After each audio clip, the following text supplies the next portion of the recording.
Hello മക്കളെ, എല്ലാവർക്കും സുഖമാണോ? എന്താ പറയുന്നു? ഒരു അമ്മാമ്മയുടെ കഥയാണ് ഞാൻ പറയുന്നത്, 3 കുട്ടികളുമായിട്ടുള്ള. ഇത്തവണ സ്കൂൾ തുറന്നപ്പോൾ തൻ്റെ 3ാമത്തെ പേരക്കുട്ടിയെയും സ്കൂളിൽ ചേർക്കാൻ ആ അമ്മാമ്മ വന്നിരുന്നു. വീടിനടുത്ത് ലേബർ പ്രൈമറി വിദ്യാലയത്തിൽ നിന്ന് 4ാം ക്ലാസ് കഴിഞ്ഞപ്പോൾ അവനെയും ഹോസ്റ്റൽ സൗകര്യമുള്ള സ്കൂളിലേക്ക് കൊണ്ടുവരികയായിരുന്നു. മൂത്ത 2 പേരെയും ഇതേ പ്രായത്തിൽ തന്നെയാണ് ആ സ്കൂളിലേക്ക് അമ്മാമ്മ കൊണ്ടുവന്നത്. അവരിൽ മൂത്തവൻ ഇപ്പോൾ 9ലെത്തി, താഴെയുള്ളയാൾ 7ലും. ഇനി അമ്മാമ്മ തൻ്റെ ചെറിയ വീട്ടിൽ ഒറ്റയ്ക്കാണ്. ഒന്നോർത്താൽ അമ്മാമ്മയ്ക്ക് ആശ്വാസമാണ്. എന്നാൽ ചിന്തകൾ പെരുകുന്തോറും മഹാസങ്കടങ്ങളും.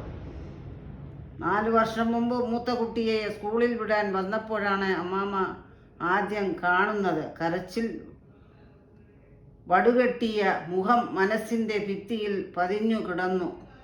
വെപ്രാളപ്പെട്ട നടത്തം പൊറുതികെട്ട ജന്മത്തിൻ്റെതാണെന്നും ഞാൻ തിരിച്ചറിഞ്ഞു.